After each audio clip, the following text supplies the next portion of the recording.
A very good evening to everybody who is watching. Thank you for joining us tonight on the evening review. My name is Taiwan Jabela. Tonight on the platform, we are joined by Sankwasa, James Sankwasa. He is the Minister of Urban and Rural Development.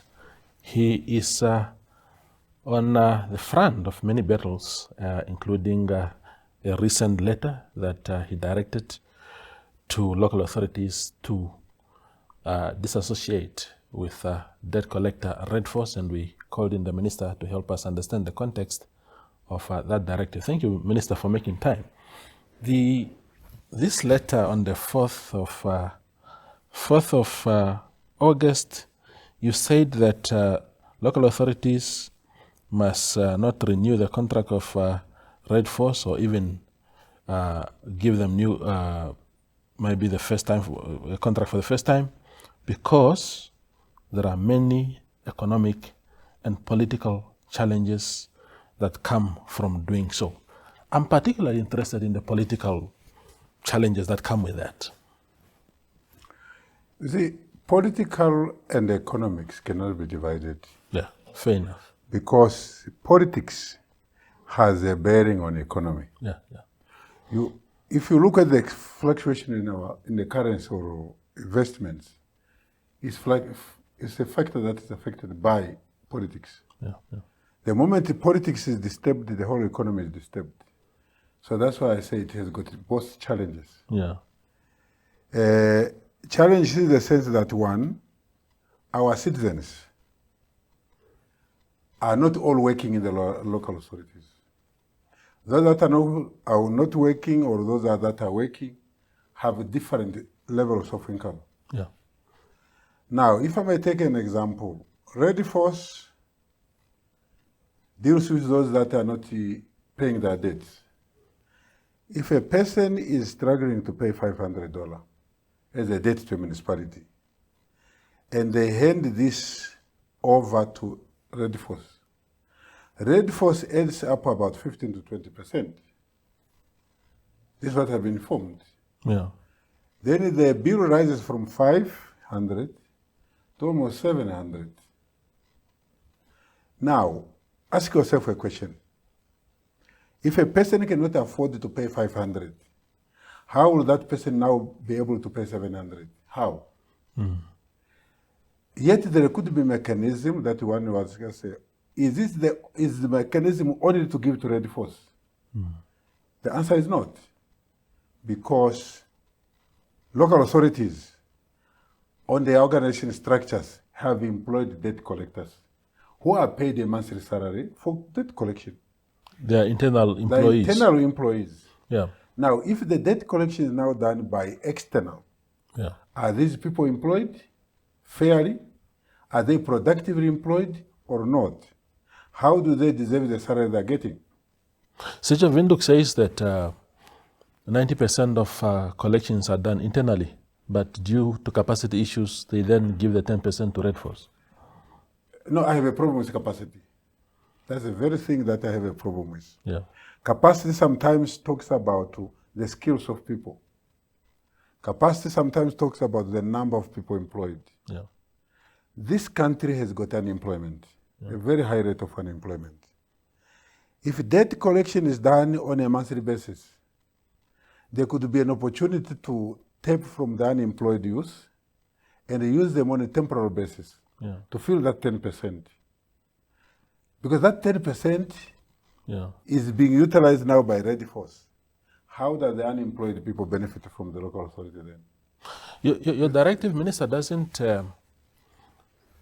unless maybe there is more information coming, but the directive doesn't say, for example, that you are going to then support to replace RedForce with some sort of support from the ministry, maybe to say subsidy will be increased so that we really capacitate you, because the municipalities will look at the economies of scale and say, is employing more people who will be on medical aid, who will be on pension, who will be on all these things, a cheaper option, or outsourcing the function to somebody who can just collect for us? Which one is cheaper? We're talking about cheap.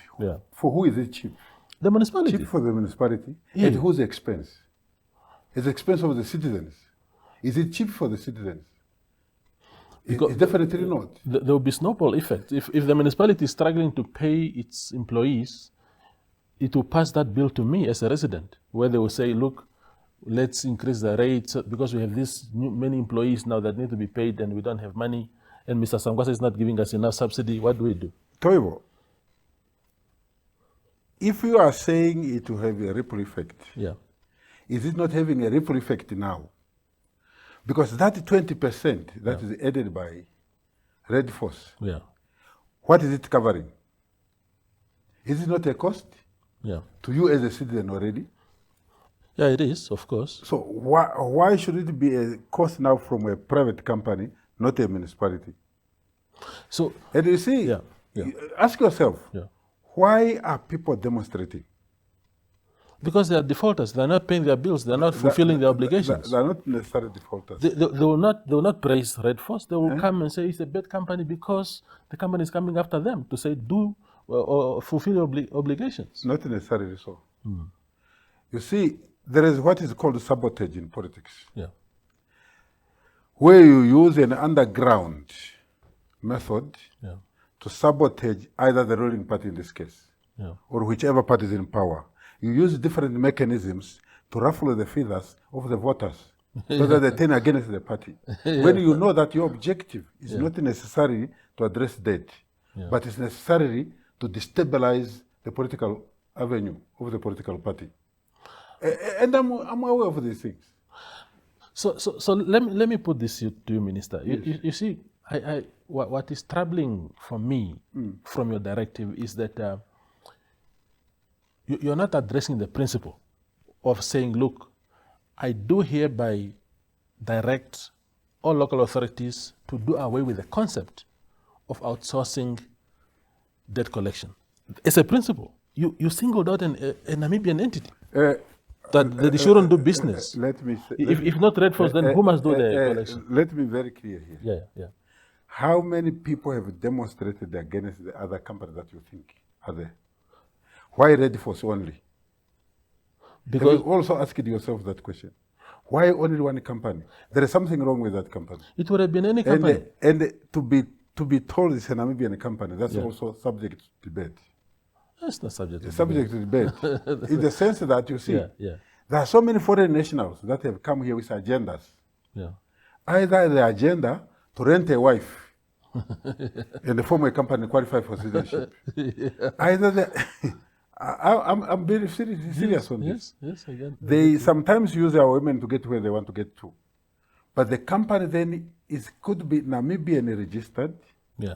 but not necessarily Namibian beneficial. It doesn't benefit Namibia at all. Yeah.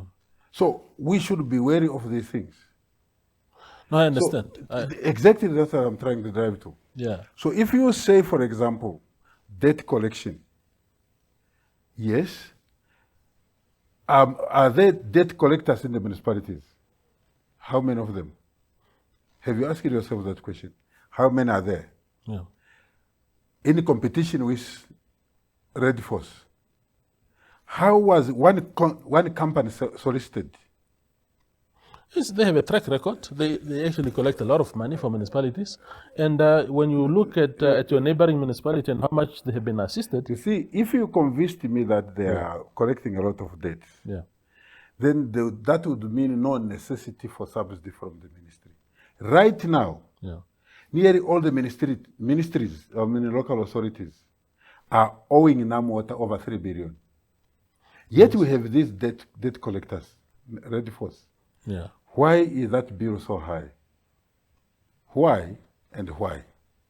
So therefore, Yeah. the principle of saying let's put up RedForce or let's put up with this debt collector so that we address that is not working out. No, but why, Minister, why don't you? Let's take the example of Walls Bay. Yeah. You saw how Advocate Metcalf dealt with that issue. Yes. And what came out of that? It's not necessarily the money issue. It's the mismanagement even of the intended revenue. The revenue that's being collected, is it being properly used? Is it being properly managed in the local authority? That's the next question. Let's not just look at the collection angle. If the aim was to say we cannot do A, B, C, D because we need to collect more money, it will not be a worrying factor. Let's look at the whole chain. They are collecting money, but is money being utilized properly? No. Yeah, that's why the services are going down. Yeah. So the issue of debt collection and management of the local authority, management of the money being generated, is also equal to debate.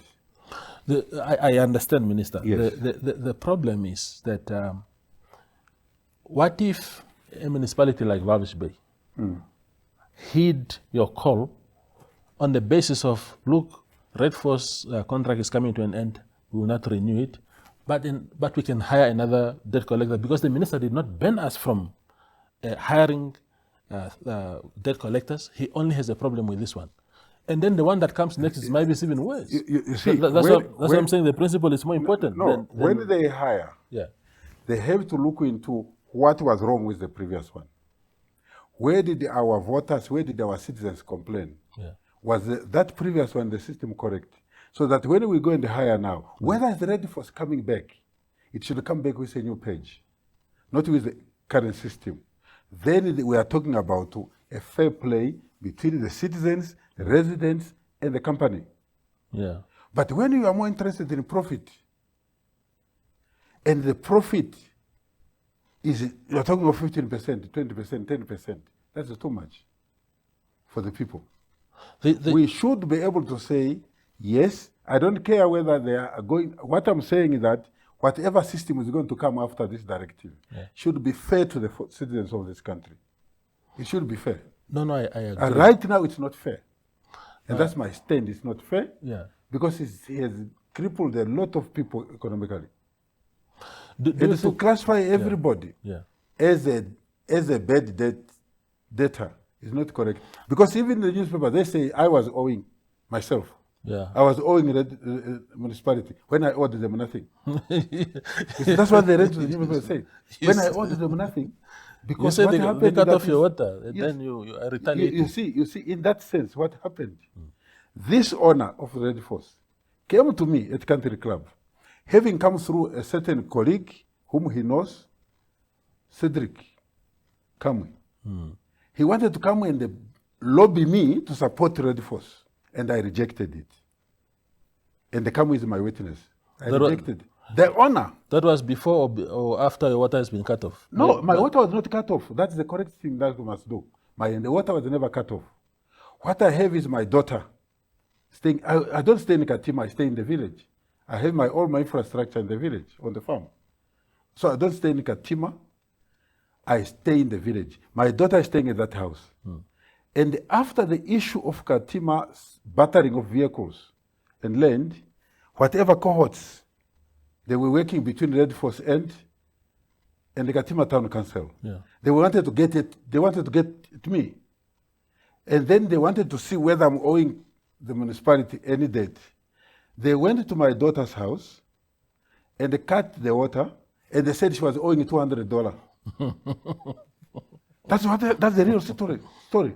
$200. Are you sure, Minister? I'm telling you now. Not 2,000. It was 200, and then she went and paid that 200.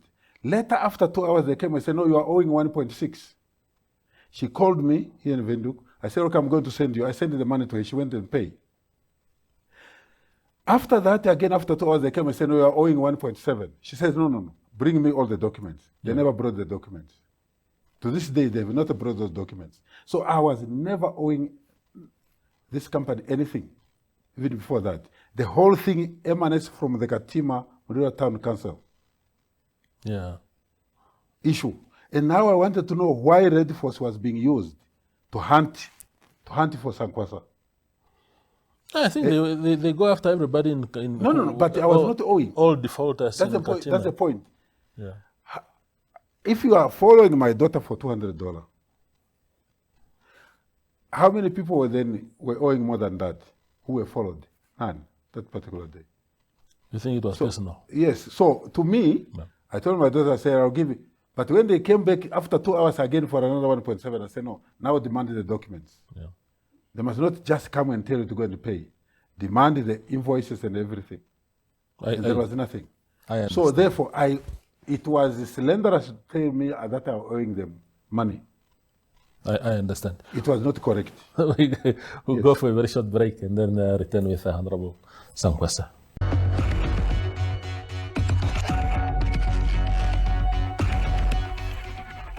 Our very interactive conversation with Minister Sankwasa continues on the evening review. Minister, one of the things that emanated from your directive also is some sort of pushback from your local authorities saying, no, we will not implement this directive because it is highly, highly illegal. They are saying you are overreaching. You can't have a minister who just, without citing any act that empowers him, because you are saying you are interfering in procurement issues, because a company has to be procured to come and do that work, and it's not within the domain of the minister to dictate who gets hired and who doesn't. I didn't select to say cancel NORAD and bring this one. I didn't say so. You said they shouldn't use the other one. Exactly. I said don't use NORAD. That's for sure. RedForce. That's my, RedForce. That's my instruction. And I'm not shying away from that. For the benefit of these citizens in this country, I will not shy away whether I'm taken to court or not. Like our founding father prefaced one of the books, let's die fighting. I will die fighting. For the benefit of the citizens of this country, I will not relent. Look at what is happening all over. What economic hardships that people are experiencing. And what comes from that resistance is two things that I see. There are some CEOs that are in forefront to resist. There are some councillors that forget that they were elected by the same people that are suffering now, but they will rather choose the interest of the company than the interest of the people that elected them. And we are going for elections in November now. I'm happy that they're exposing themselves as to which people must not be voted for in November. I'm happy with that. Because now the citizens will clearly see who of these councillors did we vote for, but are now only for their own interest or for the interest of a profit-making company, the interest of the people that voted for them. So let them continue resisting. It's themselves that are not going to look at that. But now, coming to whether I have a power or not, my duties are not from the Procurement Act as a minister. It's not. No, but when you say don't hire this or hire this one. Yes. I didn't say don't hire this one. Yeah, you hire didn't this one. I didn't say so. I simply said don't hire this company. Why? Yeah. If they could come and say, okay, fine, we are told to hire this company to renew. I didn't say don't hire. I said don't renew, don't hire with this company. Yeah. So all they can do is that if they are serious with the interests of the citizens and residents of the municipalities, so they say, okay, fine. What do we do now? Let's open up to all other companies. That happened. All companies were given, these things were advertised, companies bid, and RedForce missed out of that process. I am from a supply chain management principle myself. I'm an expert on that. I know what happens there. I know what happens. Yeah. Yes. And it's true that our procurement system has been hijacked and infiltrated. You cannot rule that one out. Yeah. Yes, you cannot rule it out. So now, you are saying whether I was wrong or right. But this time, you believe I was wrong. Yeah, because I think a minister telling... What is my duty sheet? No, you have a lot of oversight over Not local oversight. authorities. I don't have a duty of oversight. I have a duty to direct. Yeah, but not oversight. But even directives must be informed by law. That is yes, let me read it to you. Yeah, let me read it to you. Yeah. You see here it says in Article 40, duties and functions of a minister. Yeah. Let me go to say the first duty is to direct, coordinate, and supervise the activities of the ministry. First duty. Yeah. If you go to K, it says to issue notices, instructions, directives to facilitate the implementation and administration of laws administered by the executive, subject to the terms of this constitution, any other law. Now, which any other law is that? That I'm supposed to give direction. Not Procurement No, Act. no, I'm saying which other law? Someone must come and tell me. You have certain laws that are allowed, that have certain laws that are not allowed. Then I'll understand it. If the Constitution says to give notices and directive in terms of the Constitution and any other law, someone will come and say any other law means some of the laws, these ones are not. It's subject to debate. I'm not saying I'm correct, but even them are not correct. You're right. I'm saying my first duty as a minister is the protection of the citizens of this country. But you're not protecting citizens if you say, Minister, if you say that other companies can come and do business with the municipalities. I didn't say so. But no, because I didn't say so. you only singled out one. You only singled out one. Those other companies are not there. No, but it means, according to your directive, municipalities shouldn't have any problem with hiring anyone else except as long as they are not RedForce, and that is problematic. It's like you are saying, Minister, you run a consultancy, which was in the papers. Let me just make this point quickly. You run a consultancy that was in the papers earlier this year, a legitimate business entity owned by James Sankwasa, yes, which competes in different spheres here. If when you were not a minister, even that tender that you got in the Minister of Agriculture, when you were not a minister, if somebody had said, the Minister of Agriculture at the time said, we have this tender in the ministry and we are putting it out there, but do not, by any chance, touch that company of Sankwasa, you'll be mortified. No. What did you do to him? You see, you have your own concept of understanding. I have my own concept of understanding. There has to be a common one. I have never said cancel the contracts. Right? Yes. I didn't say so. Yeah. I said when it expires, don't renew it. Still. What I'm saying, any legitimate person, any council that would be legitimate and say, we are working here, we are councillors, we are chief executive officers, in the interest of the citizens, would sit and say, what was wrong with this company? Let's go for renegotiation. Yeah. And see what new terms, if this company comes back, what new terms that are favorable to our citizens, that are affordable to our citizens, can we come up with? I have no problem with that. But to renew it as it is, I have a problem. There's nothing illegal about a company making a markup to say we deliver services, because companies come, they say this is what we do, these are the rates, this is the markup that we put on top of our services, take us or don't take us. But there's nothing illegal about that. No, is that part of the old contract? Because you see, when you tender, if it's a contract that goes over 2-3 years, you always have to put in mind to say, what will be the future value of money? In your tendering, you say, after 12 months, I will increase my rates by 5% or by 2%. It must be agreed already from the start. You don't just come in the middle and say, now because there is inflation, I'm increasing, when you do not agree with it from the beginning.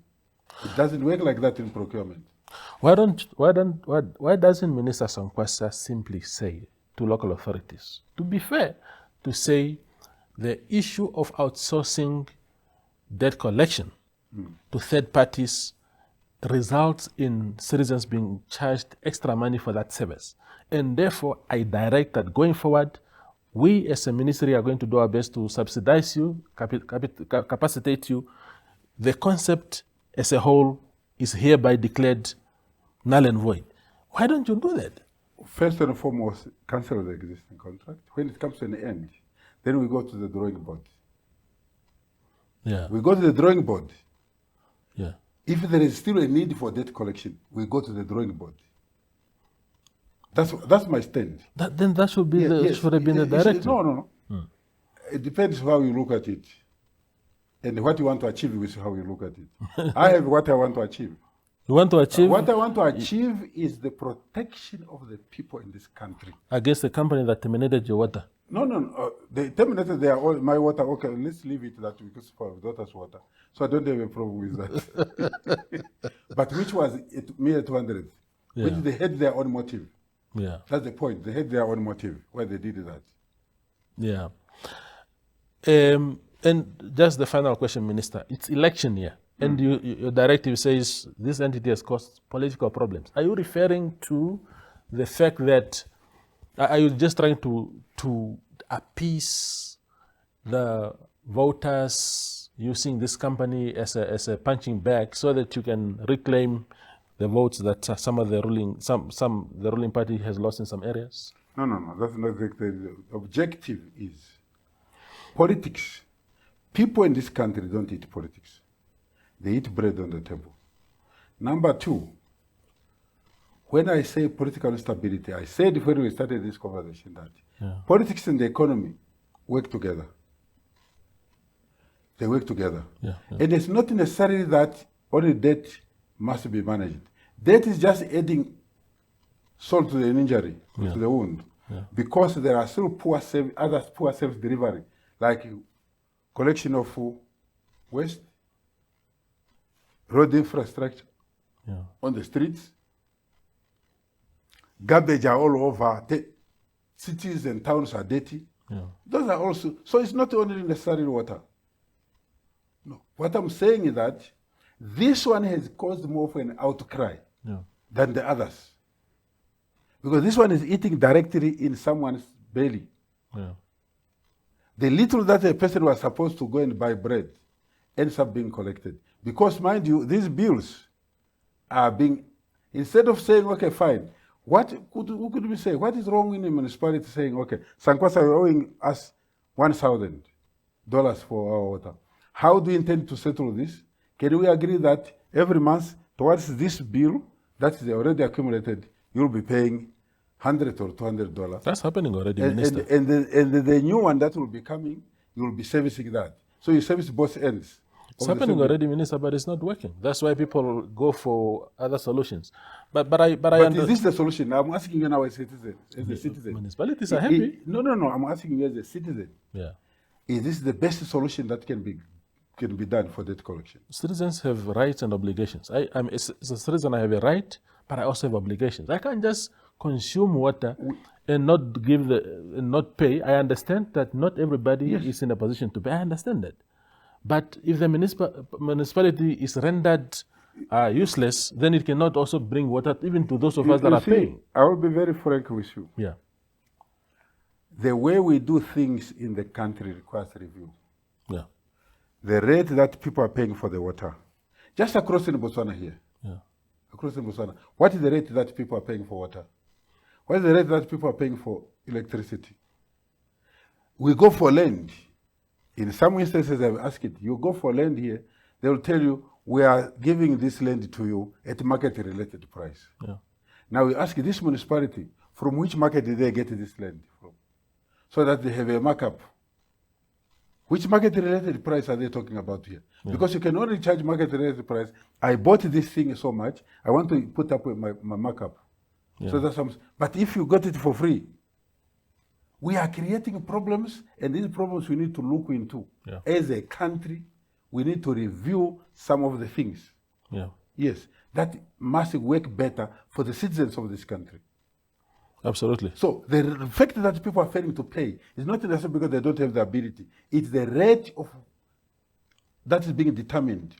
Which rates that people are paying has to do with the high salaries that the municipalities are paid for the executive and whatever. It's nothing to do with the actual service that is being done there. It's the salaries. Minister, let's be factual. You're also getting a good salary, Minister. Yes. Why shouldn't others get paid When properly? I was out of this position before coming here, even if you look at that tender that we're talking about, 5 million. It's a lot of money. In 3 months. Show me one minister works for that one in 2 months. 3 months. My annual salary is not even $1 million. It's a lot of money. So still. it's the fact that you must look at it and say, how much is being paid? You have chief executive officers in this country that are paid higher than the president of the country. That's true. Who has got a more function to execute, more responsibility than a single entity chief executive officer, but gets paid more than the president, more than a minister. The whole system requires attention. I understand. I agree. Minister, thank you very much for making time. It's always great talking to you. Thank you. Wonderful. Thank you so much. Wonderful. That is Minister of Urban and Rural Development, Sankwasa, James Sankwasa, addressing us on the issue of RedForce. And he is seemingly ready to die on the cross as far as that matter is concerned. Thank you for watching. Thank you.